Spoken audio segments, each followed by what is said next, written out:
I've come to realize that I need true love. And if you want to give it to me, girl, make yourself seen. I'll be waiting. I love you. Making this the best summer of your life. KATZ FM. Bergen Union. And now in Fairview Heights, next to the Burlington Coat Factory. That's Crossroads Furniture. When you can walk out without paying. Why walk away? 6 minutes now before 9 o'clock. Let's check in with Tony Washington for our final news headline, news update and information for the morning. Tony. Well, thank you, Lou. What to do about brutality in South Africa? Good morning. This is Tony Washington with the KATZ News Update. The UN Security Council will address that question this morning. Yesterday, the Organization of African Unity condemned South Africa for the stepped-up brutalization of Namibia's population. In the past 6 months alone, 13 blacks have been killed, 10 women raped, 42 in prison, and 42 buildings, including schools, were attacked and burned by South African police.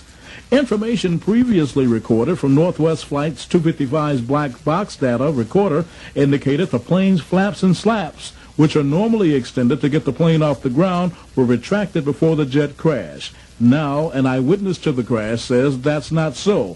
Federal officials looking into the crash say a co-pilot watching the jet take off says the flaps were in proper position. White House Chief of Staff Howard Baker says the administration has a two-track policy in Central America, backing the peace plan while supporting the Contras in the military struggle against Nicaragua. Baker says what's important is that the president show his commitment to democracy. I know the president has no lack of resolve to stick by the freedom fighters. I know that many conservatives have expressed concern about that, but let me say, Ronald Reagan is, above all politicians I know, or any president I know, comes armed with the credentials to prove his commitment to democracy in this hemisphere and to the Contras in particular. The Illinois lottery was the third most profitable in the nation last year, says a study by the gaming industry. But the lottery wasn't growing so fast in similar states in several other places. Now, of the four lotteries that began last year, the Missouri lottery was second to California's in profitability. The second shift shutdown of the General Motors Winsfield plant is being attributed to slumping car sales in spite of financial incentives offered for much of the year. Car sales that GM makes at Winsfield are off from 24 to 43% this year compared to last. Over 2,700 workers are being laid off indefinitely.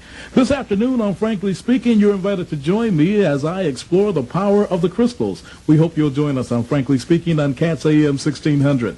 St. Louis Metro weather calls for sunshine and hot temperatures today, the high in the middle 90s. Friday night fair, the low in the middle 70s, and for Saturday we'll have increasing clouds with a 30% chance of afternoon thunder showers, the high in the middle 90s. At Lambert it's 72, Alton has 82, downtown has 80. I'm Tony Washington reporting on the all-new KATZ AM and FM.